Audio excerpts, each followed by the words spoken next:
వచ్చిన మాటలు యెషయా ప్రవచన గ్రంథం 54వ అధ్యాయం. యెషయా ప్రవచన గ్రంథం 54వ అధ్యాయం 5వ వాక్యాన్ని నేను చదువుతాను. మీరు శ్రద్ధగా ఈ మాటల్ని ఆలకించండి. ఇశ్రాయేలు యొక్క పరిశుద్ధ దేవుడు నీకు విమోచకుడు, సర్వలోకమునకు దేవుడని ఆయనకు పేరు. ఒకసారి అందరూ ఆమెన్ అంటారా?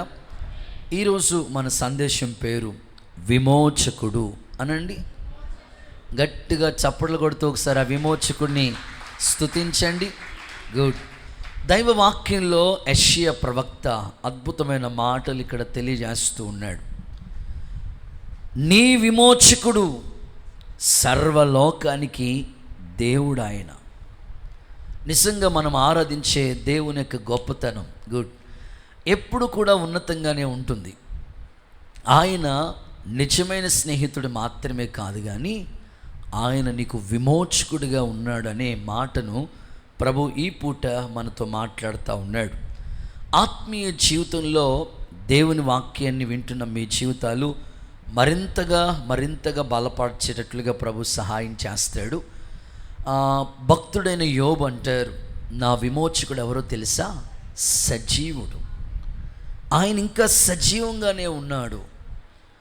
నా శరీరం క్షీణించిపోయినా మరలా నేను చూస్తాను, నా విమోచకుడు ఆయన సజీవంగానే ఉన్నాడు. ఆరాధించే దేవుడు నిజంగా సజీవుడు. వాక్యంలో ఈ విధంగా రాయబడి ఉంది, నేను మొదటివాడును కడపటివాడును, ఇదిగో మృతుడయ్యాను కానీ యుగ యుగాలకి సజీవుడిగానే ఉన్నానని ప్రభువారు చెప్పారు. కనుక దేవుని సముఖంలో ప్రభు అయిన యేసుక్రీస్తుకి అనేకమైన పేర్లతో భక్తులు వర్ణించుకుంటూ వచ్చారు. ఆయన గురించి అనేకమైన మాటలు చెప్పారు. ఆయన సుగుణాల సంపన్నుడని, సర్వాంగ సుందరుడని, శ్రీమంతుడని, ఇలాగ అనేకమైన పేర్లతో భక్తులు అభివర్ణిస్తూ దేవుని నామాన్ని కొనియాడుతూ వచ్చారు. ఇక్కడ ప్రవక్త యెషయా అంటారు, విమోచకుడు ఆయన సర్వలోకానికి దేవుడిగా ఉన్నాడని దేవుని లేఖనాల్లో స్పష్టంగా రాయబడుతూ వచ్చింది. ప్రవక్తలు గ్రంథాన్ని చదువుతూ ఉంటే ఆ భక్తుడైన ఇర్మియా అంటారు, నా విమోచకుడు ఎవరో తెలుసా? బలవంతుడై ఉన్నాడు అన్నాడు. యోబు ఏమో నా విమోచకుడు సజీవుడని మాట్లాడితే ఇర్మియా ప్రవక్త అంటాడు, నా విమోచకుడు ఎవరనుకుంటున్నారు? ఆయన బలవంతుడై ఉన్నాడని దేవుని వాక్య లేఖనాల్లో స్పష్టంగా రాయబడి ఉంది. ప్రతి ఉదయకాలం మనం స్తోత్ర ప్రార్థన చేస్తూ ఉంటాం. 5 గంటల నుంచి 6 గంటల వరకు స్తోత్ర ప్రార్థన చేస్తూ ఉన్నప్పుడు ఆ స్తోత్ర ప్రార్థన అయిన తర్వాత ఆఖరిలో ఈ పదాన్ని వర్ణిస్తూ ఉంటాం. ఏమంటామంటే, నా ఆశ్రయదుర్గమా, నా విమోచకుడా, నా నోటి మాటలు, నా హృదయ ధ్యానములు అవి నీ దృష్టికి అంగీకారములగునుగాక. అంటే దేవుణ్ణి కీర్తించే విధానంలో మనం చేసిన ప్రార్థన అంతా దేవుని సన్నిధికి చేరేటట్లుగా నా ఆశ్రయదుర్గమా, నా విమోచకుడా అని ఆ పదాన్ని వర్ణిస్తూ వచ్చాం. దేవుని సన్నిధిలో యేసుక్రీస్తు ప్రభువు నిజంగానే మన కొరకు విమోచన క్రయధనాన్ని చెల్లించాడు. కల్వరి గిరిలో గొల్గతా కొండపై ఆకాశానికి భూమికి మధ్యలో సిలువలో తన ప్రాణాన్నే రక్తముగా ఆ ప్రాణాన్ని త్యాగంగా అర్పించి మనలందరినీ ఆయన విమోచించాడు. విమోచన క్రయధనాన్ని చెల్లించాడు. వాస్తవంగా అపవాది చేతిలో ఉన్న మనమందరం కూడా, అపవాది చేతిలో బంధించబడిన మనం, చెరలో ఉన్న వారిని విమోచించడం కొరకే నిజంగా విమోచన క్రయధనాన్నే దేవాదేవుడు మన కొరకు చెల్లించాడు. ఆయన రక్తం ద్వారా మనకి విమోచన కలిగింది అని చెప్పడంలో ఏ సందేహం కూడా లేదు. దేవునికి మహిమ కలుగునుగాక. ఈ ఉదయకాలం దేవుని సముఖంలో విమోచకుడైన దేవుడు నీ జీవితంలో ఏం చేయబోతున్నాడో చక్కగా ఒక 5 ప్రాముఖ్యమైన విషయాలు మీతో పంచుకొని ఈ సందేశాన్ని ముగింపులోకి తీసుకురావాలని నేను ఆశపడుతూ ఉన్నాను. గతంలో సూర్యుడు అనే సందేశం కూడా చెప్పాను. సూర్యుడు నీ జీవితంలో ఎలాంటి కార్యాలు చేస్తాడో, ఇలాగా కొన్ని దేవుని గొప్పతనాన్ని అప్పుడప్పుడు వర్ణిస్తూ దేవుని మాటలు మీకు బోధిస్తున్నప్పుడు మీరు మరింత శ్రద్ధ కలిగి ఆ మాటల మీద నమ్మిక ఉంచగలిగితే ఖచ్చితంగా విమోచకుడు అయిన దేవుడు నీ జీవితంలో ఏం చేయబోతున్నాడో, ఏం చేస్తాడో ఆ మాటలు వింటుండగానే విశ్వసించిన వాళ్ళందరి జీవితంలో ఈ కార్యాలు నెరవేరునుగాక, యేసు నామములో నెరవేరునుగాక. ఈ వాస్తవంగా చెప్పుకోవాలంటే ఈ ఆగస్టు నెల 1947లో ఆగస్టు 15కి మనకి నిజమైన స్వాతంత్రత వచ్చింది. ప్రజలు అప్పటి వరకు బంధించబడిన స్థితి, బానిసలుగా ఉన్న పరిస్థితి మొత్తం మీద దేవుని దయ వల్ల ప్రజలు చేసిన ఆ త్యాగం బట్టి, అనేకులు స్వతంత్ర సమరయోధులు పడిన ప్రయాసను బట్టి దేశానికి గొప్ప స్వాతంత్రత వచ్చింది. అయితే విమోచకుడైన యేసు ప్రభువు చెల్లించిన ఆ క్రయధనం, వాస్తవంగా ఆ కొరడా దెబ్బలు మనం భరించాలి. వాస్తవంగా ఆ సిలువ శిక్ష మనం భరించాలి. కానీ సిలువలో ఆయన మేకులు దిగగొట్టబడ్డాయి, తల మీద ముండ్ల కిరీటం ఏర్పాటు చేయబడింది, చేతుల్లో మేకులు దిగ్గొట్టారు. అంత మాత్రం సరిపోక పక్కలో ఒక బల్లను తీసుకొచ్చి పొడిచారు. విమోచన క్రయధనం ఆయన చెల్లించాడు. ఎందుకొరకు? ఆ విమోచకుడు మన జీవితంలో చేసే కార్యాలు ఏంటో 5 మాటలు మీకు స్పష్టంగా చెప్తాను. ఓకేనా? చదవండి. మొదటి మాట, రోమీయులకు రాసిన పత్రిక పరిశుద్ధ గ్రంథమైన బైబిల్ నుండి రోమియన్ చాప్టర్ 6వ అధ్యాయంలో రాయబడిన ఒక్క మాట మీకు చదివించడానికి నేను ఇష్టపడుతూ ఉన్నాను. శ్రద్ధగా ఈ మాటలు మీరు ఆలకించాలని కూడా కోరుతున్నాను. రోమీయులకు రాసిన పత్రిక 6వ అధ్యాయం అండ్ పరిశుద్ధ గ్రంథమైన బైబిల్లోంచి 18వ వాక్యాన్ని నేను తెలియచేస్తాను, మీరు చదవండి. పాపము నుండి విమోచించబడి నీతికి దాసులయ్యారు. చాలు. మొదటి మాట, పాపము నుండి విమోచిస్తాడు అనండి.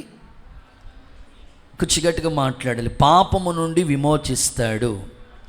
సో విమోచకుడు అనే దేవాతి దేవుడు మన జీవితంలో చేసే కార్యాలు ఏంటయ్యా అనంటే, ఫస్ట్ థింగ్, మొదటి మాట, పాపము నుండి ఆయన విమోచిస్తాడు. వాక్యంలో ఈ విధంగా సందర్భాన్ని బట్టి భక్తులు వర్ణిస్తూ అలా ఈ విధంగా చెప్పారు. ఏ ఉపదేశ క్రమానికి మీరు అప్పగించబడ్డారో దానికి లోబడండి. పాపము నుండి వీరు విమోచించబడి నీతికి దాసులయ్యారు. శరీర బలహీనతల నుండి మనిషి రీతిగా మాట్లాడుతున్నాను, అక్రమం చేయుటకు, అపవిత్రం చేయుటకు మీ అవయవాలు ఒకప్పుడు దాసులుగా ఉన్నాయి. ఇప్పుడైతే పరిశుద్ధతకు, నీతికి దాసులుగా అప్పగించుకోండి. మీరు పాపములకు దాసులుగా ఉన్నంత కాలం అని మాట్లాడుతూ వచ్చాడు భక్తుడు. ఈరోజు ఆ విమోచకుడైన దేవుడు మన జీవితంలో చేసిన మొట్టమొదటి కార్యం ఏమిటంటే, పాపము నుండి విమోచిస్తాడు. అందుకే తన ప్రాణాన్ని క్రయధనంగా ఆయన అర్పించాడు. మీరు అడగవచ్చు, అయ్యగారు నేను ఆల్రెడీ రక్షింపబడ్డానండి, రక్తంతో కడగబడ్డాను, నా పాపాలన్నీ ప్రభు క్షమించాడు. అయితే మనకి తెలియకుండానే ఏదో ఒక అపవిత్రత మన శరీరంలోకి వస్తూ ఉంది. మచ్చ ఉంటుంది, డాగు ఉంటుంది, కలంకం ఉంటుంది. ఒక మహిమగల సంఘంగా ప్రభు ఎదుట మనం నిలబడాలి. అయితే ఈ అపవిత్రత మనకు అంటుకుంటుంది కనుకనే ఆ విమోచకుడైన దేవుడు మన చూపుల్లో ఒక పవిత్రత, పరిశుద్ధత కలుగు చేసినట్లు, మన ఆలోచనలో, మన తలంపుల్లో కూడా దేవుని యొక్క నామ మహిమార్థమే పవిత్రత కలుగునట్లుగా, అందుకే ఆయన తల మీద కూడా ముండ్ల కిరీటం ఏర్పాటు చేయబడింది. మన చేతులు కూడా పరిశుద్ధంగా మారడానికి, ఆధ్యాత్మికంగా హృదయము కూడా పరిశుద్ధతగా మారటానికి ప్రక్కలో బల్లెంతో పొడిచారు ఆయన్ని. అందుకే ప్రభు మాట్లాడతారు, విమోచకుడైన దేవుడు నీ జీవితంలో చేసే మొట్టమొదటి కార్యం ఏమిటంటే, పాపము నుండి నిన్ను విమోచించాలని ఆయన ఆశిస్తున్నాడు. ఇంకా ఏ పాపం నీ మీద ఏలుబడి చేస్తుందో, ఏ అతిక్రమ పాపానికి నువ్వు బానిసలు అయిపోయావో, యేసు నామములో నీకు విమోచన కలుగునుగాక. కొంచెం గట్టిగా మాట్లాడదామా, ఆమేనందమా? విమోచన అనే మాటకి సరైన అర్థం ఏమిటంటే పాపాలకి క్షమాపణ. విమోచన అనే మాటకి అర్థం ఏమిటంటే పాప క్షమాపణ. మీకు కావాలంటే ఆ మాట బైబిల్ గ్రంథంలో ఒకసారి చదివిస్తాను. కొలస్సీ పత్రిక 1వ అధ్యాయము 14 వచనాన్ని చదవగా విందాం. ఆ కుమారుని యందు మనకు విమోచన అనగా పాప క్షమాపణ కలుగుతుంది. కుమారుని యందు మనకి విమోచన. తండ్రిన దేవుడు తన కుమారుడిని యేసయ్యని ఈ లోకానికి పంపించాడు. ఆ కుమారుని యందు మనకి విమోచన అంటే పాపాలకి క్షమాపణ కలుగుతుంది. ఈరోజు ఇక్కడ కూర్చున్న మీలో ఇంకా ఎంతమంది పాప క్షమాపణ పొందక, ఇంకా రక్తము చేత కడగబడక, ఇంకా విమోచించబడక, ఇంకా పరిశుద్ధపరచబడకుండా ఉన్నారో, ఆ విమోచకుడిని దేవుడు నీకోసం కల్వరి గిరిలో గొల్గతా కొండపై చేసిన ఆ త్యాగము, విమోచన క్రయధనము ద్వారా నీ పాపములన్నీ దేవుడు క్షమించునుగాక. కొంచెం గట్టిగా ఆమేనంటారా? పాత నిబంధన గ్రంథం చదివితే ఎవరైనా పాపం చేస్తే వారిని గురించి వాక్యంలో చూస్తాం, బలులు అర్పిస్తూ వచ్చేవారు. ఒక కోడిని కానీ, ఒక గొర్రెని కానీ, మేకని కానీ తీసుకొచ్చి బలి అర్పించి ఆ యాజకుడి దగ్గర ఆ కార్యం జరిగిస్తూ ఉండేవారు. ఎందుకు ఇది చేసేవారంటే పాప క్షమాపణ కొరకు. సో ఇంకా లేఖనాల్లో మనం చదువుకుంటూ వెళితే ఒక గాడిద పిల్లను విడిపించిన విధానం ఎలా ఉందంటే గొర్రె పిల్లను అర్పించి గాడిదని విడిపిస్తూ వచ్చేవారు. నిజమే కదా? గాడిద స్వభావాలన్నీ కూడా మనుషులో కనబడతా ఉంటాయి. గాడిదకి నిజంగానే అప్పుడప్పుడు కూడా మన పెద్దలు కూడా తిడతా ఉంటారు. గాడిదకున్న స్వభావాలే మనిషిలో కూడా కనబడతా ఉంటాయి. గాడిదని విడిపించుట కొరకే గొర్రె పిల్లని అర్పించినట్లుగా వాక్యంలో మనం చూస్తాం. ఇంకా ఓల్డ్ టెస్ట్మెంట్లో ఆలోచిస్తూ ఉంటే ఇశ్రాయేలు ప్రజలు 430 సంవత్సరాలు బానిసలుగానే ఉన్నారు. వాళ్ళు ఫరో భయంకరమైన కఠినుడిగా ఉండేవాడు. వాళ్ళు దేవుణ్ణి ఆరాధించడానికి పంపేవాడు కాదు. కఠినమైన బానిసత్వం. ఇంకా మాట్లాడాలంటే ప్రెగ్నెంట్ స్త్రీల చేత, నిండు నవమాసాలు మోస్తున్న ఆ తల్లుల చేత ఈ అడుసు తొక్కించి మట్టి తీయించేవాడు. అంత బానిసలుగా ఉండేవారు. 430 సంవత్సరాల బానిసలుగా ఉన్న వారిని విడిపించడం కొరకు మోషేను దేవుడు ఎన్నుకున్నాడు. మోషేను దేవుడు ఏర్పాటు చేసుకున్నాడు. అద్భుతంగా ఆయన నడిపించిన విధానం ద్వారా ఇశ్రాయేలు ప్రజలు బానిసత్వం నుంచి విడుదల పొందారు. దేవునికి స్తోత్రం. ఆ మాట ఒకసారి చదువుదామా? నిర్గమాకాండం 15వ అధ్యాయం 13వ వాక్యాన్ని చదవగా విందాం. నిర్గమాకాండం 15:13. నీవు విమోచించిన ఈ ప్రజలు నీ కృప చేత తోడుకుని పోతివి, నీ బలము చేత వారిని పరిశుద్ధ దేవాలయానికి నడిపించితివి. అంటే నీవు విమోచించిన ఈ ప్రజలు నీవు నీ కృప చేత తోడుకుని వచ్చావు. ఐగుప్తి బానిసత్వంలో ప్రజలు మగ్గిపోతూ ఉన్నప్పుడు మోషేని పంపించి దేవుడు అద్భుతంగా విడిపిస్తూ వచ్చాడు. ఈరోజు కూడా ప్రభువు మనల్ని విడిపించడానికి ఆయన చేసిన గొప్ప త్యాగమే మనకు ఒక మాదిరిగా కనబడుతూ ఉంది. చాలామంది ఆత్మీయ జీవితం ఎలా ఉంటుందంటే విమోచించబడిన వారి తల మీద ఎప్పుడూ నిత్యానందం ఉంటుంది. ఒక వ్యక్తి పాపాల నుంచి విమోచించబడితే ఆ వ్యక్తి తల మీద నిత్యము ఆనందం కనబడుతుంది. వాక్యం ఈ విధంగానే రాశారు, యెహోవా విమోచించిన వారి తల మీద నిత్య ఆనందం ఉంటుంది. వారి దుఃఖము, వాళ్ళ నిట్టూర్పు యేసు నామములో ఎగిరిపోవునుగాక. ఈ ఉదయకాలం దేవుని మందిరంలో కన్నీళ్లతో దుఃఖంతో బాధపడిన వారి కన్నీటిని దేవుడు నాట్యముగా మార్చునుగాక. మీ దుఃఖము కన్నీటిని దేవుడు తుడిచివేయునుగాక. నువ్వు పడుతున్న ప్రతి బాధలో దేవుడు నీకు తోడై ఉండి నిన్ను విమోచించి నీ తల మీద నిత్యానందాన్ని కలుగు చేయునుగాక. ఇంకా లేఖనాల్లో మనం చదువుకుంటూ వెళితే పాతాళ బలము నుండి దేవుడు తన ప్రజల్ని విమోచించాడు. ఎందుకంటే కింద ఉన్న పాతాళం తప్పించుకోవాలని బుద్ధిమంతుడు పరమునికి పోయే జీవమార్గాన్ని కనుగొంటున్నాడు. రక్షింపబడిన వాళ్ళందరూ కూడా ఈ మార్గంలోకి వచ్చారు. ఇంకా నీకు రక్షణ లేదా? ఇంకా నీ పాపాలు క్షమించబడలేదా?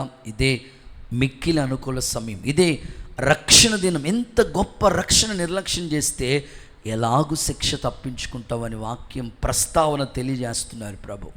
అందుకొరకు నీ తల మీద నిత్యానందం ఉండేటట్లుగా, నిత్య మహిమలో ప్రభుతో యుగయుగాలు ఉండటానికి నీ మీద ఏలుబడి చేసే ఆ పాపపు కాడిని దేవుడు విరగ్గొట్టి నీకు విమోచన కలుగు చేశాడు, పాప క్షమాపణ కలుగు చేశాడు.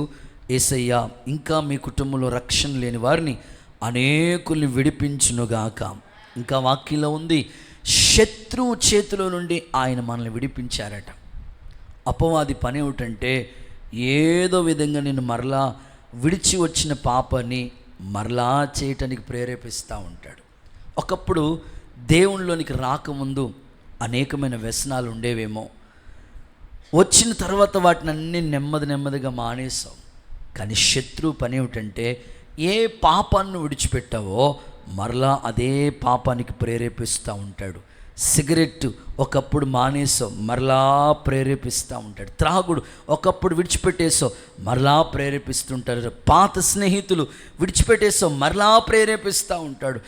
ఏ విధంగా శత్రువు పని ఏమిటంటే నిన్ను ఏదో విధంగా మరలా ఆ పాపం అనే ఊబిలోకి దించుతూ ఉంటాడు.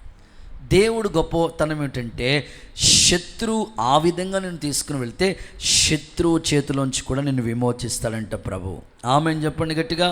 చూడండి, పాతాళ బలం నుండి విమోచిస్తున్నాడు, శత్రువు చేతిలోంచి విమోచిస్తున్నాడు, అండ్ పాపము నుండి కూడా విమోచిస్తున్నాడు. నీ విమోచకుడు చేసే కార్యం ఎంత గొప్పగా ఉన్నాయో చూడండి. లేఖనాల్లో ఈ వాక్యాన్ని మీకు చదివిస్తాను. మీకా ప్రవచన గ్రంథం 4వ అధ్యాయం 10వ వాక్యం చూడండి. మీకా 4వ అధ్యాయం 10వ వాక్యం. సియోను కుమారి, కింద వచనాల్లో మీరు చూడగలిగితే, రక్షణ నొందుదు, అక్కడనే యెహోవా నీ శత్రువుల చేతిలో నుండి నిన్ను విమోచించును. సరందరూ ఆమేనండి. రక్షణ పొందావు, ఓకే, నీ శత్రువు చేతులుండి నువ్వు విమోచించబడాలి. చాలామంది ఏమనుకుంటారంటే, నేను రక్షించబడిపోయాను కదా, నా పాపాలు ఆల్రెడీ దేవుడు క్షమించేశాడు కదా, ఇంకేం పర్వాలేదు అనుకోవడానికి లేదు. శత్రువు వాడు ఎవరిని మింగుదామని గర్జించు సింహం వల్ల తిరుగుతున్నాడు. నీవు ఇప్పుడు శత్రువు చేతిలోంచి కూడా విమోచించబడాలి. శత్రువు వాడి పనే పాపానికి ప్రేరేపిస్తాడు, అపవాది క్రియలు నీ మీద పనిచేసేటట్లుగా చేస్తూ ఉంటాడు. చిన్న ఎగ్జాంపుల్ చెప్తాను, మీరు చాలా చాలా సీరియస్గా చూస్తున్నారు. చేతులు ఎత్తి ఒక్కసారి హల్లెలూయా చెప్పండి. చిన్న ఎగ్జాంపుల్ చెప్తే మీకు బాగా అర్థమవుతుంది. ఎస్కిమోస్ అనే ఒక జాతి ప్రజలు ఉన్నారు మన దేశంలో. ఆయా ప్రజలు ఉన్నారు, ట్రైబల్స్ అని. ఇట్లా ఈ ప్రజలు చేసే పనుల గురించి ఒక చిన్న సందర్భాన్ని మీకు ఈ సందర్భానికి అనుబంధంగా చెప్తాను. వాళ్ళు తినే ఆహారం, ఒక్కొక్కరు ఒక్కొక్క ఆహారం తింటారు, ఒక్కొక్క ఫుడ్ తింటారు. చైనీస్ ఏం తింటారు అక్క? ఇప్పుడు అడగకూడదు అయ్యగారు, బాబు పొద్దున్నే టిఫిన్ కూడా చేసి రాలేదు, వంట అయిపోయేటట్టు ఉందండి బాబు. చైనీస్ ఏం తింటారు? పాములు, కప్పలు, బాబోయ్, వాళ్ళు ఏం తింటారో వాళ్ళ ఇష్టం. ఇంకా ఒక్కొక్క ఏరియా వాళ్ళు ఒక్కొక్క ఫుడ్ తింటారు. సో మన కోనసీమ అంటే ఇంక అంతే, వేసి రక్తం, కొబ్బరికాయ చిప్ప కూడా తినేస్తూ ఉంటారు. ఆ లోపల గుంజు ఉంటుంది, అది కూడా తినేస్తూ ఉంటారు కదా. సో వీళ్ళు ఈ ప్రాంతానికి సంబంధించిన వాళ్ళు, ఎస్కిమోస్ అనే జాతి ప్రజలు. వాళ్ళ తినే ఆహారం ఏంటి బ్రదర్ అని అంటే, ఎలుగుబంట్లు తింటారంట. జెసికా వింటున్నావా? ఎలుగుబంట్లు తింటారంట వాళ్ళు తింటారంట. అది ఎలా నచ్చిందండి బాబా మాంసం? అసలు ఎలా, అది మనకేం తెలియదు, అంతే. జస్ట్ నేను ఒక స్టోరీ, ఒక సందర్భం, ఒక తమ్ముడు చెప్తే విన్నాను. తింటా ఉంటారంటే వాళ్ళు, అదే వాళ్ళకి బిర్యానీ మరి ఇంకంతే. అది అలా ఫుడ్ అలవాటు చేసుకున్నారు వాళ్ళు. మీరు అడగొచ్చు, అరియా జాన్ వెస్లీ అన్న, అసలు ఎలుగుబంటి మనం కనబడితే మనం చంపేస్తుంది కదా? ఎలుగుబంటి మీ దగ్గరికి వచ్చి ప్రైజ్ లార్డ్ అక్క, ప్రైజ్ లార్డ్ అన్న అంటుందా? అసలు అంత ప్రేమ ఉంటుందా? ఎలుగుబంటి మనం ఈ అధ్యాయాలు స్టడీ చేస్తున్నప్పుడు ఎలీషా 2 ఆడ ఎలుగుబంటిలు పంపిస్తే 42 మందిని చీల్చేసినాయి. అసలు ఎలుగుబంటి స్వభావమే క్రూరత్వం, చీల్చి చెండాడేతుంది. మరి అలాంటి ఎలుగుబంటిని ఎలా పట్టుకున్నారు అయ్యగారు? అదే కథలో ఉన్న సాహిత్యం, అదే దేవుడికి స్తోత్రం. ఆ ఎలుగుబంట్లు అంత ఈజీగా దొరకవు, మరియమ్మ గారు వింటున్నారా? అంత ఈజీగా దొరకవు అవి. మరి ఎలుగుబంట్లు పట్టుకోవడానికి ఈ ప్రజలు ఏం చేస్తారంటే, చెవల పిల్లలు తెలుసు కదా, స్తోత్రం చెప్పండి, అవి అయితే ఈజీగా దొరికేస్తాయి. అలా పట్టుకుంటే చెవట్టుకుని లాగామంటే వచ్చేస్తుంది.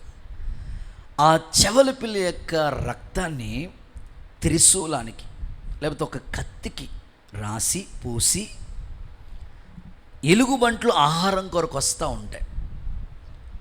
అక్కడికి వచ్చినప్పుడు ఆ త్రిశూలాన్ని లేకపోతే కత్తిని, ఆ రక్తం రాసిన కత్తిని అలా గుచ్చుతాయి. వాళ్ళు గుచ్చేసి ఆ పక్కకి వెళ్ళిపోతూ ఉంటారట. ఎలుగుబంటి అనుకుంటుంది నిజంగా ఈ ఆహారం రక్తం అద్భుతంగా పానం చేయొచ్చు అనుకుని ఆ కత్తి దగ్గరికి వచ్చి ఆ కత్తిని అంటుకున్న రాసిన పూసిన ఆ రక్తాన్ని తన నాలుకతో తాగుతూ ఉంటుంది. తాగుతూ ఉండగా ఇంకా టేస్ట్గా ఉంటుంది, ఇంకా మాధుర్యంగా ఉంటుంది. అలాగే తెలియకుండా అలాగా మైమర్చి తన రక్తమే ఆల్రెడీ కత్తికి తాగుతూ ఉంది కదా నాలుక, ఆ నాలుకకి ఆ కత్తి ఎప్పుడైతే తాగుతూ ఉందో తన రక్తమే తన తాగుతూ ఉంటుంది. అలాగా బ్లడ్ అంతా కోల్పోయినప్పుడు సొమ్మసిల్లి పడిపోతుంది. అప్పుడు ఆ ప్రాంత ప్రజలు వచ్చి ఎలుగుబంట్లు పట్టుకుని వెళ్ళిపోయి ఖైమా చేసుకుని తింటారు. చూడండి, ఈ కథ లేదా సందర్భం ఏదైనా కావచ్చు, దీంట్లో ఒక పాఠం మాత్రం మీకు నేర్పించాలనుకుంటున్నాను. ఎలుగుబంటి అనుకున్నది అది శవల పిల్లల రక్తము, అలా అనుకుని జస్ట్ తిందామని తాగుదామని వెళ్ళింది. చివరికి తన రక్తమే తాను తాగేటట్లుగా సొమ్మసిల్లి పడిపోయేటట్లుగా అయిపోయింది. ఈరోజు పాపము కూడా అంతే. ఇది చిన్నదే కదా, ఈ వీడియో కదా మానేద్దాంలే, ఆ తర్వాత రిలేటివ్ వీడియోలు ఉంటాయి. అలాగ నువ్వు సెల్ ఫోన్ దగ్గర కూర్చున్నంత సేపు నీకు టైం తెలియదు. ఈ చిన్న త్రాగుడే కదా, వదిలేద్దాంలే, ఫ్రెండ్స్ రమ్మన్నారు, ఈ పూటే కదా, ఈరోజు పండగ కదా అని వెళతావు. ఆ చిన్న త్రాగుడు వ్యసనమే నిన్ను బానిసుడిగా మార్చేస్తుంది. ఈరోజు ఇక్కడ కూర్చున్న మీలో కూడా చాలామంది ఆ చిన్నదే కదా, సీరియల్లే కదా, వదిలేద్దాం అనుకుంటారు. ఆ చిన్నదే కదా అనుకుంటారు. కానీ ఆ పాపం నేనేం చేస్తాను, శత్రువు నిన్ను బానిసడిగా మార్చేస్తూ ఉంటాడు. అందుకే విమోచకుడు చేసే పని ఏంటో తెలుసా? శత్రువు చేతిలోంచి కూడా నేను విడిపించబోతున్నాడు. చప్పట్లు కొడితే యేసయ్యకి మహిమ చెల్లిద్దామా? ఏ పాపం నీ మీద ఏలుబడి చేస్తుందో ఇంకా వదలకుండా ఉన్నావో, ఈ ఉదయకాలం నీ విమోచకుడు నీ పాపాలను విమోచించడమే కాదు, పాతాళ బలం నుంచి విమోచించడం మాత్రమే కాదు, శత్రువు చేతిలోంచి కూడా నేను విమోచించబోతున్నాడు. ఇలాంటి కృప ప్రస్తుతం యవనస్తులు చాలామంది శత్రువు చేతిలోకి వెళ్ళిపోతూ ఉన్నారు. శత్రువు వాళ్ళ మీద పగపట్టాడు. ప్రస్తుతం యవ్వన కాలంలో ఉన్న పిల్లల గురించి తల్లిదండ్రులు నిజంగా చాలా ఏడుస్తూ ఉన్నారు. వీడిని చదువుకోమని స్కూల్లో జాయిన్ చేసామని, చదువుకోమని కాలేజీలో జాయిన్ చేసామని, వీడు మాత్రం మాట వినటం లేదు. ఎంతమంది తల్లులు ఏడుస్తున్నారు, ఎంతమంది తండ్రులు గోచాడుతున్నారు. ఇదిగో శత్రువు పాపానికి ప్రేరేపిస్తున్నాడు, ఆ అలవాటికి, ఆ బానిసత్వానికి ప్రేరేపిస్తున్నాడు. ఇదిగో దేవుడు విమోచకుడిగా వాడి చేతిలోంచి మన పిల్లలను, మన కుటుంబాలను, ఇంటోళ్ళని విడిపించునుగాక, తప్పించునుగాక. ఈ అద్భుత కార్యం మీ ఇంట్లో ప్రభు జరిగించునుగాక. రెండవది, సెకండ్ వన్, విమోచకుడు చేసే కార్యాలు. ఒకటి, పాపము నుండి విమోచిస్తాడు. నెంబర్ 2, యెషయా ప్రవచన గ్రంథం 48వ అధ్యాయం 17వ వాక్యం. యెషయా ప్రవచన గ్రంథం 48:17. కుడును నీ విమోచకుడు ఇశ్రాయేలు పరిశుద్ధ దేవుడు అయిన యెహోవా ఇలాగు సెలవిస్తున్నాడు, నీకు ప్రయోజనం కలుగునట్లు నేను నీకు ఉపదేశం చేస్తాను, నీవు నడవలసిన త్రోవలో నిన్ను నడిపిస్తాను. ఆమేనంటారా? గట్టికోసారి చప్పట్లు కొడితే యేసయ్యకి మహిమ చెల్లిస్తారా? ఓకే, రెండవదిగా నీ విమోచకుడు చేసే కార్యాలు ఏంటి అనంటే ప్రయోజనకరమైన ఉపదేశం చేస్తాడు అనండి. సో విమోచకుడు చేసే కార్యం ఏంటో తెలుసా? ప్రయోజనకరమైన ఉపదేశం. అంటే ఆయన బోధించే ఉపదేశము నీకెప్పుడూ ప్రయోజనమే.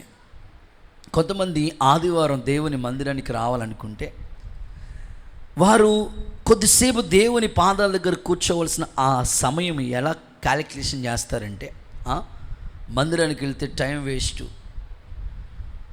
మందిరానికి వెళ్తే టైం అంతా వృధా అయిపోతుంది, బోల్డ్ పనులు ఉంటాయి, నాకు అసలు కుదరదు, బిజీ అని ఆ సన్నిధిలో గడపవలసిన సమయం కూడా, దేవుని వాక్యం వినవలసిన సమయం కూడా వాళ్ళు వేస్ట్ చేసుకుంటూ ఉంటారు.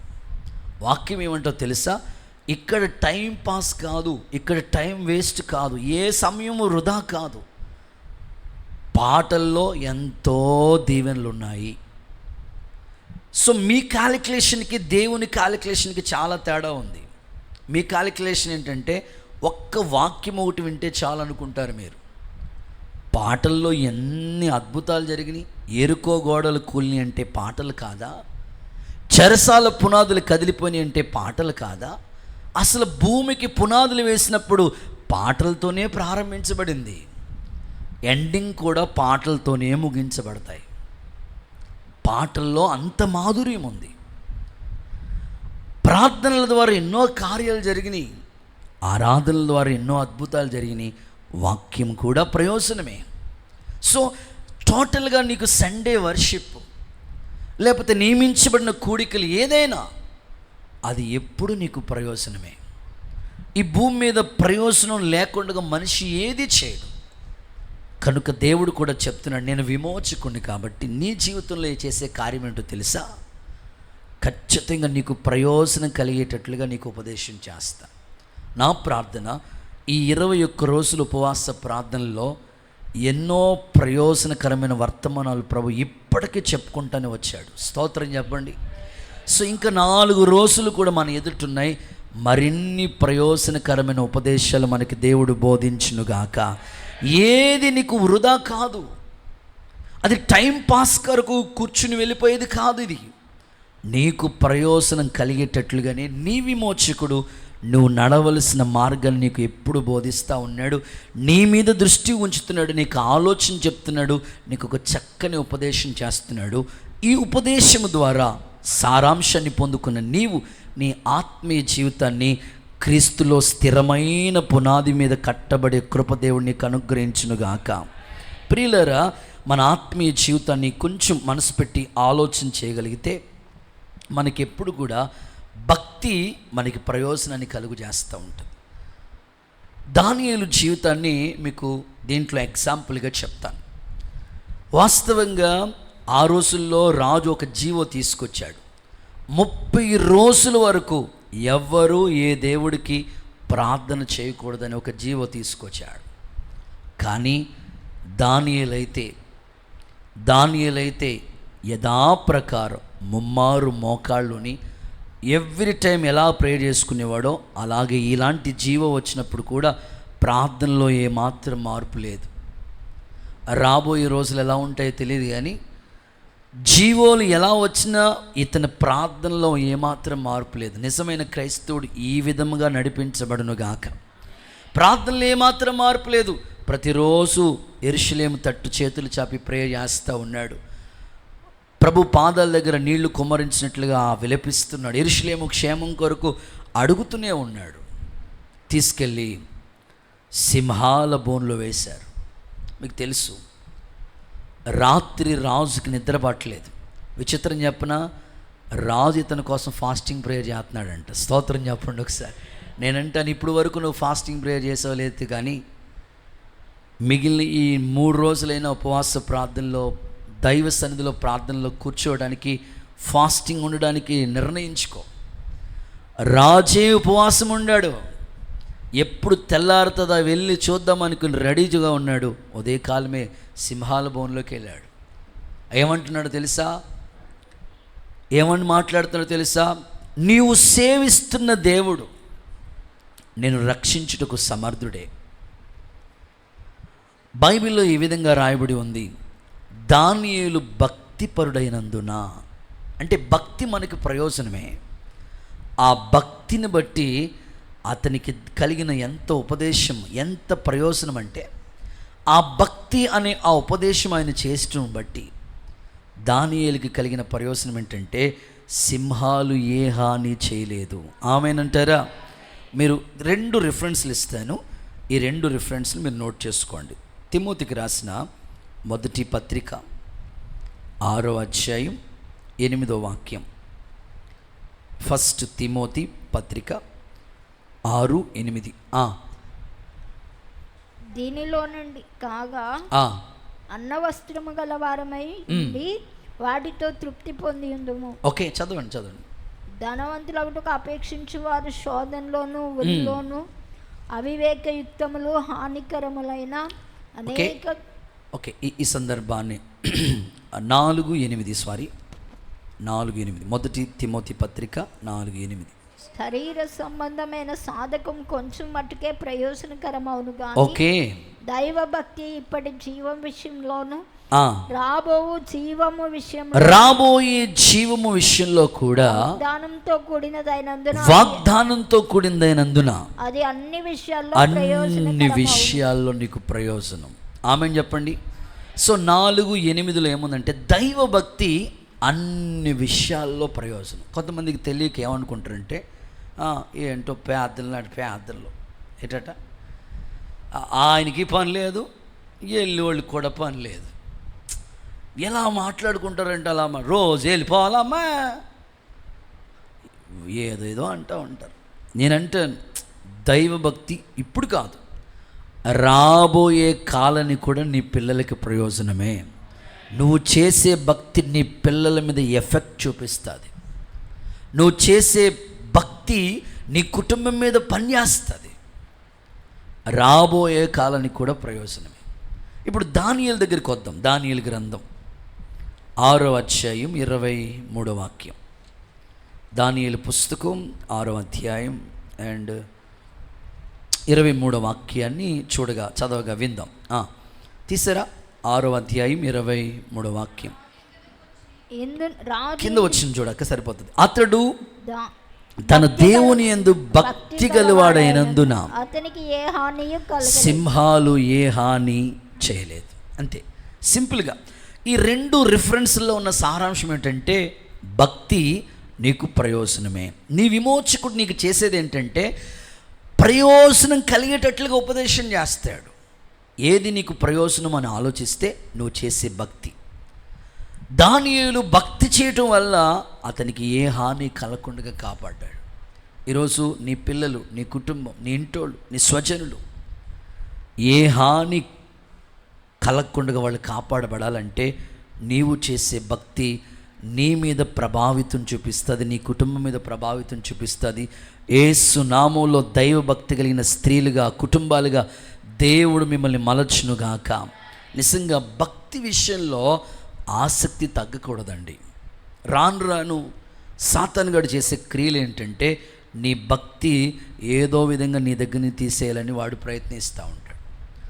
విమోచకుడు నీకేమో ప్రయోజనం కలిగేటట్లుగా ఆయన ఉపదేశం చేస్తూ ఉంటాడు. మాకు తెలిసి నేను విశ్వాస జీవితంలో ప్రారంభించినప్పటి నుంచి వాక్యం వినడానికి చాలా దూరాలు, అప్పట్లో సరైన సౌకర్యాలు ఉండేవి కాదు. లారీల మీద ఎక్కి వెళ్ళిన సందర్భాలు ఉన్నాయి, ఆటోల మీద వెళ్ళిన సందర్భాలు, బస్సుల మీద వెళ్ళిన సందర్భాలు, ట్రైన్ల మీద దూరాలు వెళ్ళిన సందర్భాలు. సో మీరు అంత దూరాలు వెళ్ళక్కర్లేకుండా, కానీ సేవకులు అంత దూరం నుంచి మన దగ్గరికి వస్తున్నప్పుడు భక్తి విషయంలో ఆసక్తి తగ్గకూడదు. అది నీకు ఎప్పుడు ప్రయోజనమే. ఈ 21 days ఫాస్టింగ్ ప్రేయర్స్ మీ కుటుంబానికి, మీ ఇంటి వారికి, మీ స్వజనులకి క్షేమాన్ని కలుగు చేయనుగాక, దేశానికే క్షేమము కలుగు చేయనుగాక. ఎన్నో సంఘాలు, ఎంతోమంది సేవకులు ఇలాగే నలగొట్టుకుని ఉపవాసాలు ఉండి ప్రార్థన చేస్తూ ఉన్నారు. ప్రార్థనలు ఎప్పుడు వృధా కాదు, ఖచ్చితంగా అది మీకు ప్రయోజనకరంగానే మార్చునుగాక. ఓకే, ఒక చిన్న సాక్ష్యాన్ని చెప్తాను, ఎంత ప్రయోజనమో. శ్రీకాకుళం దగ్గరలో ఒక చిన్న ప్రాంతం ఉంది, అది ఒరిస్సా బార్డర్ అన్నమాట. ఇక ఒరిస్సాకు దగ్గర అన్నమాట ఇచ్చాపురం అనే ప్రాంతం. ఒరిస్సాకు దగ్గరలో ఉంటుంది ఆ బార్డర్ అన్నమాట. ఇంకా ఆ బార్డర్ దాటితే ఒరిస్సా. అయితే అక్కడ సహోదరి గంగావతి అనే ఒక తల్లి గారు ఉన్నారు. ఆ తల్లి చేసిన భక్తి, ఒక అన్యజనుల కుటుంబంలోంచి ఆమె రక్షింపబడ్డారు. రక్షింపబడిన తర్వాత తన ఇంట్లో వాళ్ళందరూ కూడా క్రీస్తు ప్రభు యొక్క రక్షణ మార్గంలోకి రావాలని ఆమె కఠినమైన ఉపవాసాలు ఉండేది. ఎక్కువ శాతం దేవుని పాదాల దగ్గరే కూర్చోవటానికి ఇష్టపడేది ఆ తల్లి. తన ఇంటోళ్ళు, తన స్వజనులు, తన రిలేషన్స్, తన బ్లడ్స్ రిలేషన్స్, తన సర్కిల్ అందరూ కూడా మారాలని, ఒక ఎస్తేరు ఎలాగ ప్రలాపించేదో ఆమె కూడా, గంగావతి అనే తల్లి అలాగే చాలా కాలం దేవుని పాదాల దగ్గర కనిపెట్టి ప్రార్థన చేస్తూ వచ్చింది. దేవుడు కృప అని చెప్పాలి. ఆ ఇంటిలో ఆ మొక్క రక్షించబడిన దాన్ని బట్టి, ఆ సహోదరుని బట్టి తన ఇంటోళ్ళని ఎలా రక్షించుకుందో తెలుసండి. అద్భుతంగా తన బిడ్డల మీద ఆ భక్తి ప్రభావం పనిచేసింది.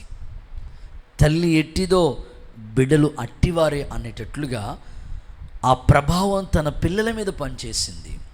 అద్భుతంగా తన పిల్లలు కూడా దేవునిలోకి వచ్చారు, రక్షణ మార్గంలోకి వచ్చారు, రక్షించబడ్డారు. రక్షించబడటం మాత్రమే కాదు, ఆ తల్లి ప్రార్థన, ప్రభా నా కుటుంబం నీ సేవ చేయాలి ప్రభా, నీ కాడి మోయాలి ప్రభా. అద్భుతం, వారి పిల్లలు సేవా మార్గంలోకి వచ్చారు. ఇంకొక మాటలో చెప్పాలంటే ఆ తల్లి ద్వారా ఎన్నో కుటుంబాలు వెలిగించబడ్డాయి.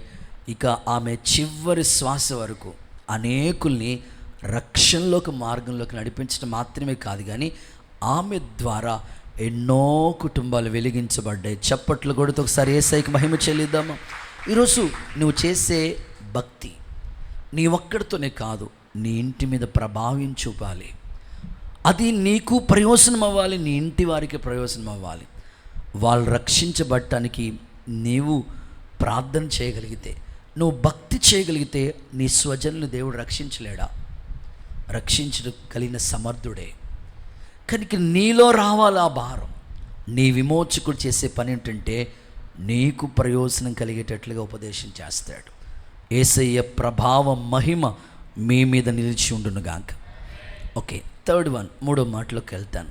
నీ విమోచకుడు నీ జీవితంలో చేసే కార్యాలు ఏంటో తెలుసా? రోమియోలికి రాసిన పత్రిక 11వ అధ్యాయం 26వ వాక్య భాగాన్ని చదవగా విందాం. రోమిలికి రాసిన పత్రిక 11వ అధ్యాయం 26వ వాక్య భాగం. విమోచకుడు సియోనులో నుండి వచ్చి యాకోబులో నుండి భక్తిహీనత తొలగిస్తాడు. ఆమేనండి ఒకసారి. సో మూడవదిగా భక్తిహీనత తొలగిస్తాడు అనండి. మీ పక్కోళ్ళకి షేక్ అండి, చెప్పండి భక్తిహీనత తొలగిస్తాడు అనండి. అయ్యా కుర్చీల మీద ఉన్న వాళ్ళు చెప్పండి, అయ్యా భక్తిహీనత తొలగిస్తాడనండి. దేవుని పిల్లలారా, విమోచకుడు చేసే కార్యాలు ఏంటో తెలుసా? నీలో అప్పుడప్పుడు భక్తిహీనత పనిచేస్తూ ఉంటుంది. చూడండి, దీనికి అనుబంధంగా చెప్తాను. రక్తహీనత, డాక్టర్ గారి దగ్గరికి వెళ్తే డాక్టర్ చెప్తారమ్మా నువ్వు చూడటానికి బంగారు బొమ్మలా ఉన్నావు కానమ్మా బ్లడ్ ఏమీ లేదమ్మా, చాలా తక్కువగా ఉంది. ఇంత తక్కువ బ్లడ్ ఉంటే కష్టం, కళ్ళు తిరిగిపోతుంది నీకు అంటే. చూడటానికి బాగానే ఉంది ఆ తల్లి, కానీ రక్తహీనత, బ్లడ్ తక్కువగా ఉంది. ఈరోజు కూడా చాలామంది బ్లడ్ తక్కువగా ఉంటే నీ ఆరోగ్యం మీద ఎంత ఎఫెక్ట్ చూపిస్తుందో, భక్తి కూడా తగ్గితే అంత ప్రమాదం.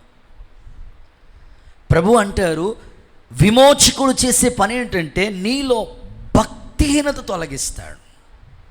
ఈరోజు చాలామంది ఒకప్పుడు భక్తి పరులే, ఒకప్పుడు ప్రార్థనా పరులే, ఒకప్పుడు దేవునిలో వైరాగ్యంగా వెలిగిన వారే ఒకప్పుడు.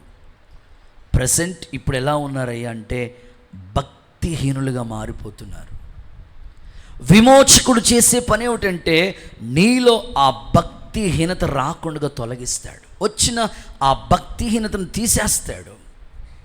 నా ప్రార్థన, ఈ కూడికల తర్వాత మీరు రూపాంతరము చెందుదురుగాక, మీలోనికి ఒక వైరాగ్యం వచ్చునుగాక, భక్తిహీనత తొలగిపోనుగాక. ప్రియులారా, భక్తిహీనత వల్ల ఎంత నష్టమో తెలుసా? ABC అని 3 మాటలు చెప్తాను. భక్తిహీనత నీలోకి వచ్చిందా, నీ కుటుంబానికి ఎంత నష్టమో తెలుసా అంటే అంత నష్టం. అందుకే భక్తిహీనత నీలో రాకుండా నువ్వు చూసుకోవాలి. విమోచకుడు కూడా నీలో భక్తిహీనత రాకుండా ఆయన చేయటానికి ఆయన విమోచన క్రయదానాన్ని చెల్లించాడు. భక్తిహీనత వల్ల ఎంత నష్టమో తెలుసా? భక్తిహీనుల ఆశ భంగమైపోతుందంట. భక్తిహీనుల ఆశ భంగమైపోతుంది. సామెతలు 10:28 నోట్ చేసుకొని చదవద్దు, నేను చెప్పుకుంటూ వెళ్తాను, టైం వేగంగా పరిగెడుతుంది. 10:28 చూస్తే, సామెతలు 10:28 మీరు నోట్ చేసుకోండి. భక్తిహీనుల ఆశ భంగమైపోతుంది అన్నాడు. ఆ కిందలో ఏమని రాశాడంటే, ఆ పై వచనాల్లోకి వెళితే ఏమని రాశాడంటే, నీతిమంతులు ఆశించింది వాళ్ళకి దొరుకుతుంది అన్నాడు. చూడండి, భక్తిహీనులకి నీతిమంతులకి ఎంత డిఫరెంట్ ఉందో. భక్తిహీనులు ఆశించిన ఆశ వాళ్ళ భంగం అయిపోతుంది, వాళ్ళ ఆశలు జరగవు, నెరవేరవు. కానీ నీతిమంతులు ఆశించేది వాళ్ళకి ఖచ్చితంగా దొరుకుతుందట. నీతిమంతుల ఆశ సంతోషాన్ని పుట్టిస్తుంది, భక్తిహీనుల ఆశ భంగం అయిపోతుందట. ఈరోజు నువ్వెన్నో ఆశయాలు కలిగి ఉన్నావు కదా, ఎన్నో ఆశలు పెట్టుకున్నావు కదా, నువ్వు ఆశించినట్లుగా ఎందుకు జరగట్లేదు బ్రదర్ అని దేవుని వాక్యాన్ని మనం ప్రశ్నించుకుంటే, వాక్యం అంటుంది నీలో ఉన్న భక్తిహీనతే. బైబిల్లో మనం చూస్తాం, ఎండిపోయిన ఎముకలు అవి, అస్సలు ఎండిపోయిన ఎముకలు, అసలు ఏమి జీవం రాదు. కానీ ఎండిపోయిన ఆ ఎముకలోనికి జీవము వచ్చునుగాక అని ప్రాఫిట్ చెప్తే, ఆ ఎండిపోయిన ఎముకలు ఒకదానితో ఒకటి కలిసి మహాసైన్యముగా మారిపోయాయి. అప్పటికి వాళ్ళ ఆశలు విఫలమైపోతే దేవుడు మరలా చిగురింప చేశాడు కదా. ఈరోజు ఒకేలా నీ పరిస్థితిని బట్టి నువ్వు ఒకేలా భక్తిహీనుడిగా మారేవేమో, నీకున్న సమస్యను బట్టి భక్తి చేయకుండా ఆగిపోయేవేమో. ఈరోజు మరలా దేవుడు నిన్ను పురుకొల్పడానికి చెప్తున్నాడు, మరలా ఎండిపోయిన ఎముకలోనికి జీవం వచ్చినట్లుగా నీలో భక్తి ప్రవాహము ప్రవహించునుగాక. భక్తి చేయాలని ఆ తలంపు దేవుడు నీకు అనుగ్రహించునుగాక. ఏమండి, నీ భక్తి ఎప్పుడు నీకు ధైర్యాన్ని పుట్టిస్తుంది. ఏ సమస్యలో ఉన్నా నువ్వు ధైర్యంగా ఉండడానికి అవకాశం ఉంటుంది. నీ ఆశలు చిగురింప చేయటానికి నువ్వు చేసే భక్తే. కానీ నువ్వు భక్తి చేయకపోతే ఆ భక్తిహీనత నీ ఆశలన్నీ విఫలమైపోయేట్లుగా చేస్తుంది. ఇంట్లో ఇల్లు కట్టుకోవాలని తలంపు కలిగిన వాళ్ళందరూ ఉంటారు. అద్దెంట్లో ఉండి ఈ సంవత్సరం ఎలాగైనా ఇల్లు కట్టాలి. సో ఇల్లు కట్టే ప్రయత్నం అదొక ఆశ, పెళ్లి చేసే ప్రయత్నం అదొక ఆశ, ఉద్యోగ ప్రయత్నం, వ్యాపార ప్రయత్నం, ఎన్నో ఆశలు ఉన్నాయే. ఈ ఆశలు చిగురించాలంటే నువ్వు చేసే భక్తి మీదే ఆధారపడి ఉంటుంది. ఎప్పటికీ ఎన్నటికీ నీలో భక్తి తగ్గకుండా దేవుడు సహాయము చేయనుగాక. భక్తిహీనత వల్ల కుటుంబం నిస్సత్తు అయిపోతుందంట. అంటే సత్తు ఏమి ఉండదంటే ఇంట్లో వాళ్ళకి, ఎవరిని చూసినా ఏదో ఒక వీక్నెస్ పనిచేస్తూ ఉంటుంది. భక్తిహీనత వల్ల కుటుంబం నిస్సత్తు అయిపోతుందంట. నిస్సత్తువ అంటే ఏమి బలం ఉండదు. ఇంకా చూద్దాం, యోబు గ్రంథం 15, 34. భక్తిహీనత వల్ల కుటుంబాల్లో నిస్సత్తు అయిపోతాయంట. సత్తు లేనోళ్ళుగా అయిపోతారు, బలం ఏముండదు ఇంకా. యోబు అంటాడు భక్తిహీనుల కుటుంబం నిస్సత్తు అయిపోతుంది అన్నాడు. అంటే మనలో ఏమి సత్తు అంటే బలం, ఏమీ బలం లేని వాళ్ళుగా ఉండకూడదు. సో మంచి ఆరోగ్యంగా ఉండడానికి నీ భక్తి నీకు ఎప్పుడు శక్తినిచ్చేది కదా. ఆత్మీయులైన వారు ఈ విషయాన్ని గమనించి నువ్వు చేసే ఆ భక్తిహీనతను బట్టి నీ ఇంటి మీద సత్తు లేని స్థితి, టోటల్గా కుటుంబం మీద ఎఫెక్ట్ చూపిస్తూ ఉంది. నిస్సత్తు అయిపోయిన పరిస్థితి. ఆకాను శపించబడిన ఆ కొంచెంలో మనసు వెళ్ళినప్పుడు తన భక్తిహీనత కుటుంబం మీదే చూపించింది. అందుకని నువ్వు అనుకోవచ్చు, నేను ఎలా ఉన్నా నా కుటుంబం బాగుంటే. ఎలా బాగుంటుంది? నిన్ను బట్టి నీ కుటుంబం ఉంటుంది కదా. కుటుంబాలు నిస్సత్తు అవ్వకూడదు. యేసు నామములో కృప కలుగునుగాక. చిన్న సందర్భం చెప్తాను.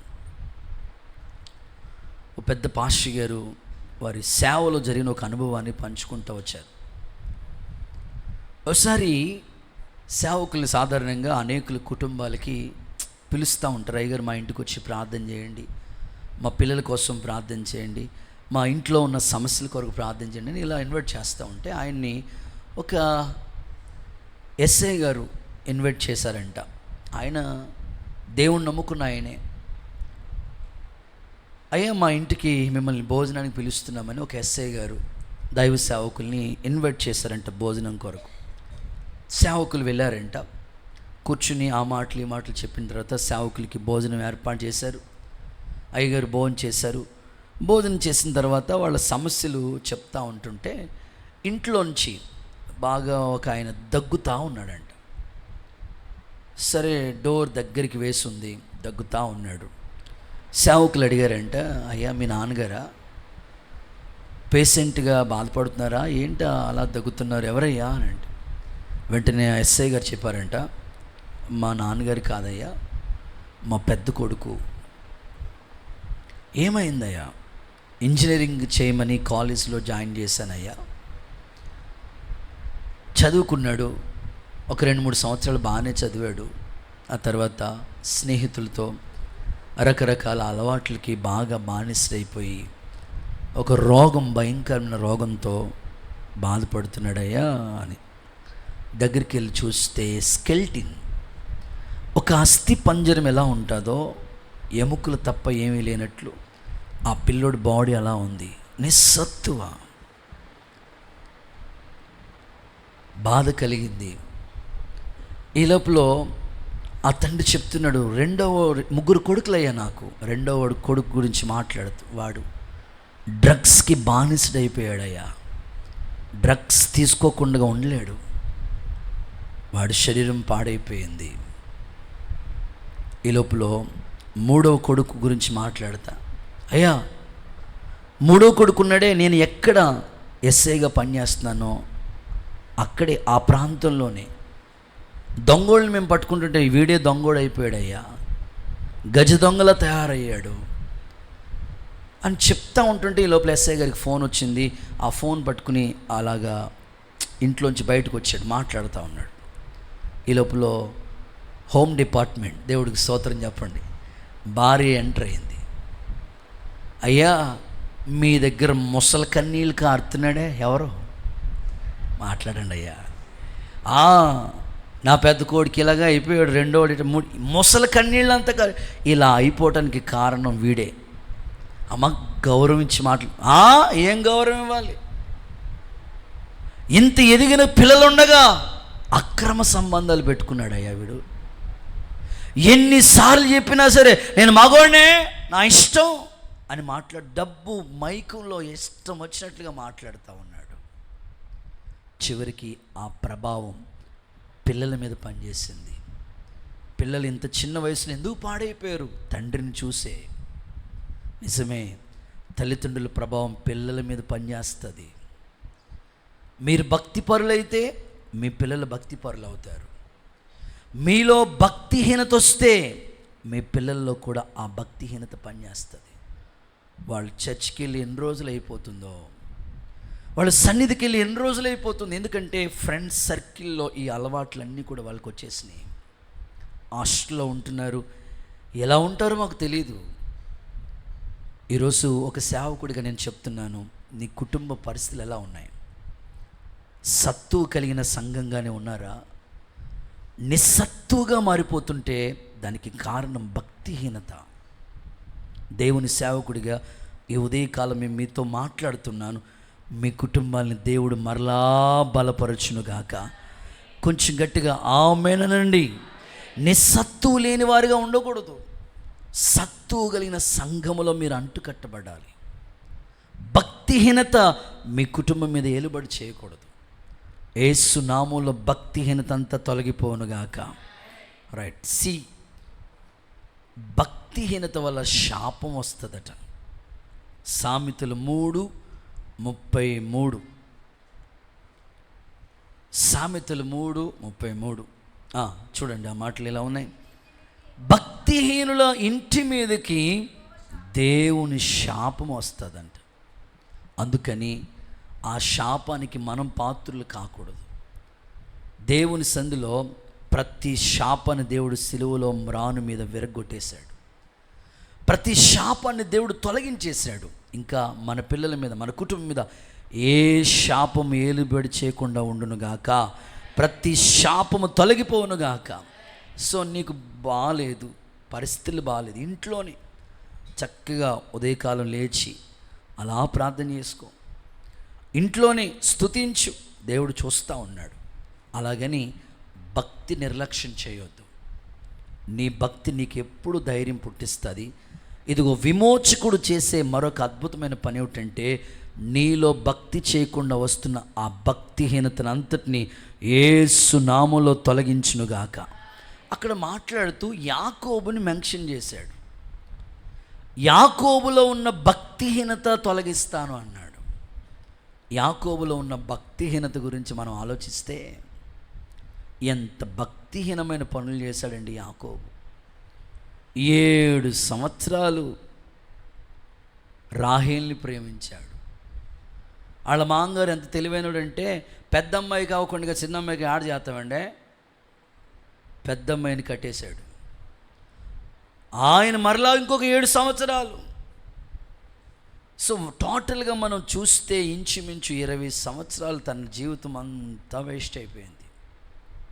ఈరోజు కూడా చాలామంది కుటుంబాల్లో భక్తిహీనమైన పనులు, టైం వేస్ట్ చేసుకుంటా, అలా కాలక్షేపం చేసుకుంటా. సో దేవుడు యాకోబులో ఉన్న భక్తిహీనత ఒక్క రాత్రిలోనే దేవుని పాదాలు పట్టుకున్నాడు. ఆయన కనికరం దిగొచ్చింది.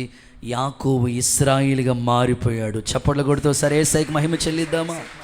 ఈరోజు నీ జీవితంలో ఏ భక్తిహీనత ఉన్నా అది దేవుడే తొలగించునుగాక. ఏలీ కుమారులు అనండి, ఎంత భక్తిహీనులుగా ప్రవర్తించారండి. కృపను దుర్వినియోగం చేసుకున్నారు. ఈరోజు దేవుడు ఇచ్చిన వాల్యుబుల్ టైంని మీరు వ్యర్థం చేసుకోకండి. విమోచకుడు చేసే పని నీలో భక్తిహీనత అంతా తొలగించేస్తాడు. యేసయ్య నామములో ఇలాంటి కార్యాలు నీ జీవితంలో జరిగించునుగాక. భక్తిహీనత, వట్టి మాటలు భక్తిహీనతకు కారణమవుతుందంట. ఏశావు అసలు ఎంత జ్యేష్ఠుడండి. భక్తిహీనత, ఒక చిన్న చిక్కుడుకాయ కూర కోసం జ్యేష్ఠత్వాన్ని అమ్మేసుకున్నాడు. ఎంత భక్తిహీనమైన పనులవి. ఈరోజు విమోచకుడు చేసే పని నీలో ఉన్న భక్తిహీనత అంతా తొలగించునుగాక. రైట్. 4 మాట చెప్పేసి ముందుకెళ్తాను. 4th one, యెషయా గ్రంథం 44వ అధ్యాయం 24వ వాక్యం. 44:24. గర్భం నుండి నిన్ను నిర్మించిన నీ విమోచకుడగు దేవుడైన యెహోవా ఇలాగు ఎలాగు చెప్తున్నాడు, యెహోవా నాకు నేనే సమస్తమును జరిగించువాడను. ఆమేనండి. గట్టిగా ఆమేనండి. సో నాలుగోది, సమస్తము జరిగించబోతున్నాడు. విశ్వసించిన వాళ్ళందరూ ఒకసారి ఆమెన్ అంటారా?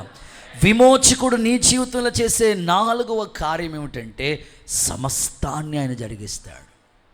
ఏదైతే నువ్వు ఇంకా పొందుకోకుండా జరగకుండా, ఇది అవ్వలేదండి అయ్యగారు, ఏమండి ఉపవాస కూటాలు మొదలెట్టానండి, 21 రోజులు నేను కూడా మీతో పాటు చేస్తున్నాను అయ్యగారు, అవ్వలేదండి అనుకుంటున్నావా? ఈ 4 రోజులు దేవుని పాదాల దగ్గర కనిపెట్టు. విమోచకుడు నీ జీవితంలో చేసే కార్యం ఏంటో తెలుసా? సమస్తాన్ని జరిగించునుగాక, సమస్త మేలులు నీకు సమకూడి జరుగునుగాక.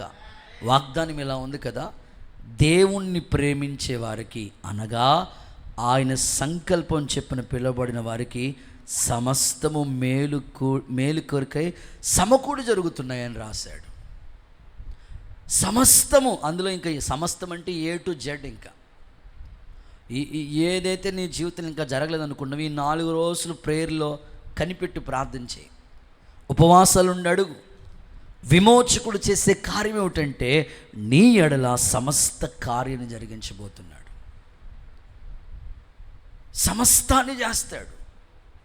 నాకు ఈ ఉపవాస ప్రార్థనలు స్టార్ట్ చేసిన మొదటి రోజు 25వ తారీఖు నుంచి నిన్నటి వరకు ప్రతిరోజు ఏదో ఒక అద్భుతం చేస్తూనే ఉన్నాడు. నేను ఎక్కడికి వెళ్ళలేదు, మందిరంలోనే ఉండి ఎవరొకరిని దేవుడు పంపిస్తూనే ఉన్నాడు, నా అవస్థలన్నీ తీరుస్తూనే ఉన్నాడు. ఏదో ఒక అద్భుతం చేసుకుంటానే వచ్చాడు. ఈ రోజు వరకు కూడా దేవుని పాదాల దగ్గర కూర్చున్న సమయం ఏది వ్యర్థం కాదు. ఒక సేవకుడిగా నా ప్రార్థన, మీ ఇంట్లో ఎన్నో జరగాల్సినవి ఉన్నాయి, పెండింగ్ ఉండిపోయిన వర్క్లు ఎన్నో ఉన్నాయి, అవి దేవుని పాదాల దగ్గర నువ్వు కనిపెట్టి ప్రార్థన చేయి. నీ విమోచకుడు సమస్తాన్ని నీ పక్షమందు జరిగించునుగాక. గట్టిగా ఆమేనంటారా? సమస్తాన్ని నీ జీవితంలో బాగు చేయునుగాక, సమస్తాన్ని సమకూర్చునుగాక, సమస్తాన్ని కట్టించునుగాక. చూడండి, ఒక వాక్యాన్ని మీకు చదివిస్తాను. లూకా సువార్త 18వ అధ్యాయం 7-8 వాక్యాలు ఒకసారి చదువుదాం. దేవుడు తాను ఏర్పరచుకునే వారు దీవారాత్రులు తనను గురించి దీవారాత్రులు తన గురించి మొర్రపెట్టుకుంటే వారికి న్యాయం తీర్చడా, ఆయన వారికి త్వరగానే న్యాయం తీరుస్తాడు. అక్కడ చెప్పిన మాట ఏమిటంటే దీవారాత్రులు మొర్రపెట్టుకునే వాళ్ళకి న్యాయం చేయడా? ఎందుకు చేయడు? త్వరగానే చేస్తాడు. అంటే నీ జీవితంలో ఒకవేళ నువ్వు న్యాయం కోసం ఎదురు చూస్తున్నావేమో, ఈ విషయంలో సమస్త కార్యాలు దేవుడు జరిగించునుగాక. కొంతమందికి వాళ్ళు పనిచేసే స్థలాల్లో, వర్క్ చేసే చోట న్యాయం కోసం వాళ్ళు పోరాడుతూ ఉంటారు. అంటే వీళ్ళదేమీ తప్పు ఉండకపోయినా వాళ్ళతో పనిచేసే వాళ్ళ కొలీగ్స్ ఏవో వీళ్ళ మీద ఏదో కంప్లైంట్ చేయటమో, ఏదో ఇబ్బంది పెట్టడమో వెయిట్ చేస్తూ ఉంటారు. దేవుడు అంటారు, దీవారాత్రులు మొరపెట్టే వాళ్ళకి న్యాయం చేయడా. ఆ తర్వాత స్థలాల విషయాల్లో, పొలాల విషయంలో, నీకు రావాల్సిన ఆస్తి విషయాల్లో ఎన్నో విధాలుగా అన్యాయం చేయాలని ప్రజలు ప్రయత్నం చేయొచ్చు, కానీ నీ విమోచకుడు సమస్తాన్ని జరిగించే విషయంలో చెప్తున్నాడు, నీకు త్వరగానే ఆయన న్యాయం చేస్తాడు. ఇక పిల్లల స్టడీస్ విషయంలో వాళ్ళు ఏమంటారంటే, ఇక చేసి ఇంక మా వల్ల కాదులేండి అయ్యగారు అనుకుంటారు. కానీ దేవుడు నీ కొరకు సమస్తాన్ని దాచిపెట్టాడు. ఇక పెళ్లి ప్రయత్నాల విషయంలో నీ కొరకు దాచిపెట్టింది ఉంది, సమస్తాన్ని దేవుడు చేస్తాడు. ఇక ఉద్యోగం, సమస్తం ఏదైనా కావచ్చు. ఇక నిర్మాణ విషయం గురించి చెప్పాలంటే కొన్నిసార్లు ఇంక వాళ్ళు స్టైన్ అయిపోయి ఇంక మా వల్ల కాదులేండి, మాకు ఈ సంవత్సరం ఆశే లేదండి అనుకుంటారు. కానీ దేవుడు సమస్తాన్ని జరిగిస్తాడు. నీ విమోచకుడు నీ చేసే కార్యం అది. నా ప్రార్థన, ప్రతి విశ్వాసి కుటుంబంలో ఏవైతే పెండింగ్ ఉండిపోయినాయో అవన్నీ సమస్త మేలులు సమకూడి ప్రభు జరిగించునుగాక, త్వరగా జరిగునుగాక. రైట్, ఆఖరి మాట చెప్పేసి ప్రార్థన చేస్తాం. చివరి మాట ఇది, యెషయా ప్రవచన గ్రంథం 54వ అధ్యాయం 8వ వాక్యం. యెషయా 54:8.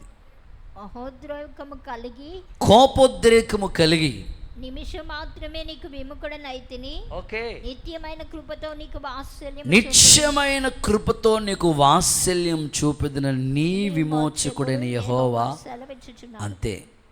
ఆఖరిది, నిత్యమైన కృపతో వాత్సల్యము చూపుతాడంట ఆయన. వాత్సల్యము డిక్షనరీ చదివితే కరుణ, జాలి, దయ, ఇవన్నీ అర్థాలు ఇచ్చారు. అంటే ఆయన విమోచకుడిగా నీ జీవితంలో చేసే పని ఏమిటంటే ఖచ్చితంగా నీ మీద ఆయన జాలి పడతాడు, ఆయన నీ మీద కరుణ చూపుతాడు. వాగ్దానం ఇది, నిత్యమైన కృపతో నీకు వాత్సల్యము చూపునుగాక. కొంచెం గట్టిగా ఆమేన్ చెప్పండి. ఒకసారి ఒక తల్లి ఎలాంటి వాత్సల్యం చూపిస్తుందో చెప్తాను. కన్న తల్లి ఉంది, ఆ చంటి బిడ్డ అర్ధరాత్రి మధ్యరాత్రి వేళ ఓ గుక్కపట్టి ఏడుస్తూ ఉన్నాడు. తల్లి ఎలాగ వాత్సల్యం చూపిస్తుందో తెలుసా? ఆ ఏడుపేంటో ఆ తల్లికి తెలుసు. అవునా కదా? మనకు తెలీదు. మనం అడిదిప్పి ఇంకా ఏడిపిస్తాం. దేవుడికి స్తోత్రం చెప్పండి. కానీ ఆ తల్లికి తెలుసు ఆ బిడ్డ, అది ఆ పిల్లోడు, ఆ పాప ఎందుకు ఆ సమయంలో ఏడ్చిందో తెలుస్తుంది. వెంటనే అలా తీసుకెళ్ళి పాలిస్తుంది. ఆ ఏడుపు ఆ తల్లికి తెలుసు. ఒక బిడ్డకు జన్మనిచ్చిన తల్లికే ఆ చంటి బిడ్డ ఏడుపేదో తెలుసుంటే, నిన్ను సృష్టించిన దేవుడు నువ్వు పడుతున్న బాధ ఏదో నీకు తెలీదా? ఆయనకి తెలీదా? నీ ప్రాబ్లం ఆయనకు తెలీదా? అదే అంటాడు, నీ మీద వాత్సల్యం చూపిస్తాడు ఆయన. కొంచెం గట్టిగా చెప్పండి. కొంతమంది భర్త ద్వారా బాధపడేవాళ్ళు కొందరు, భార్య ద్వారా బాధపడేవాళ్ళు కొందరు, పిల్లల ద్వారా బాధపడేవాళ్ళు కొందరు, లేనిపోని సమస్యలు వచ్చి బాధపడేవాళ్ళు కొందరు. నీ మీద ఆయన వాత్సల్యాన్ని చూపునుగాక, ఆయన ప్రతిస్పందన జరిగించునుగాక, జాలిపడునుగాక, నిన్ను సమకూర్చునుగాక. ఆ మధ్య కాలంలో ఎవరో ఒక ఆయన చెప్తే విన్నానండి. వాలంటీర్లుగా పనిచేస్తూ ఉంటారు. ఓ తల్లి ఒక 60 ఏళ్ళ వయసు ఉంటుంది, మందిరానికి వచ్చింది. ఆ వాలంటీర్లుగా ఉన్నవాళ్ళు అక్కడే చెప్తున్నారు, కర్ర పట్టుకుని, అమ్మా చెప్పులు అక్కడ వదిలేసిరా అని అక్కడే విడిచిపెట్టేసిరామని చెప్తూ ఉంటుంటే, ఎంత చెప్పినా ఆ 2 చేతులతో ఆ చెప్పులు చూస్తే ఎలా ఉన్నాయంటే సిరిగిపోయి ఉన్నాయి, అంటే తెగిపోయి ఉన్నాయి. ఆ పిన్నిస్లు అక్కడక్కడ గుచ్చున్నాయి. ఇంకో మాటలో చెప్పాలంటే పూర్తిగా అరిగిపోయి ఉన్నాయి. ఆ 2 తీసుకుని వచ్చి ఓ పక్కన పెట్టుకుని దాని మీద కూర్చుంది ముసలమ్మ. వాలంటీర్లు ఎంత చెప్పినా కర్ర ఇచ్చుకుని అస్సలు ఒప్పుకోవట్లేదు. ఈ లోపల ఈ వాలంటీర్లు అందరికీ హెడ్ ఉంటారు, ఒక ఆయన, స్తోత్రం చెప్పండి, ఒక ఆ పెద్ద ఆయన దగ్గర తీసుకెళ్ళారు. ఏవయ్యా ఎంత చెప్పినట్లు నువ్వేం చెప్పంటే ఆవిడ వచ్చి, అమ్మా గెటప్, ఆవిడకి ఏమి ఇంగ్లీష్ వస్తుందని గెటప్ అంటే తీ. ఆ తల్లి ఏమని తెలుసా? ఈ నా సొత్తు అంటుంది. స్తోత్రం చెప్పండి. ఏంటయ్యి? హలో, ఏంటయ్యి? అరిగిపోయినవి, తెగిపోయిన చెప్పులు ఆమెకి. మరి ఆమె చెప్పులే ఆమెకు అంత సొత్తు అయితే, నిన్ను రక్తం ఇచ్చి కొన్నాడు నిన్ను, నువ్వెంత సొత్తు ఆయనకి? అసలు సప్పట్లు కొట్టి మైమర్చిపోతావేమో అనుకున్నాను నేను. అసలు నిన్ను ఎందుకు ఆయన దృష్టి పెట్టడు చెప్పు? ఏమోనండి, దేవుడు కూడా నేనంటే ఇష్టం లేదండి, అందరికీ నేనంటే ఇష్టం లేదు, దేవుడు కూడా అలా అనుకోవద్దు తల్లి, తమ్ముడా, అలా అనుకోవద్దు. ఆయన వాత్సల్యం గొప్పది. ఒక అరిగిపోయిన చెప్పుల గురించి ఆ తల్లి అంత భద్రత కలిగి ఉంటే, నిన్ను ఎంతగా కంటి పాపలా కాచినవయ్యా, చంటి పాపను మోసినట్లు మోసినవయ్యా.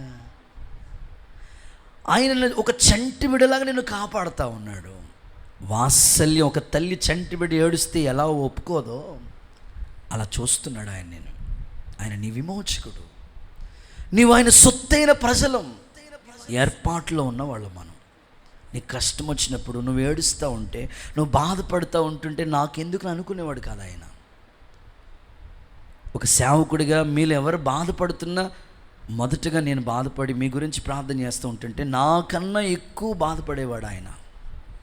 నీ మీద వాత్సల్యం చూపుతూ ఉంటాడు. నీ కన్నీటికి కారణం ఏంటో, నీ దుఃఖానికి, నీవు పడుతున్న బాధకి కారణం ఏంటో, నీ పెయిన్ ఏంటో ఆయనకు తెలుసు. ఆయన విమోచకుడు. వాత్సల్యం నీ మీద చూపునుగాక, పుత్ర ప్రేమ నీ మీద చూపునుగాక, జాలి నీ మీదకి దిగవచ్చునుగాక. నేను ముగిస్తున్నాను.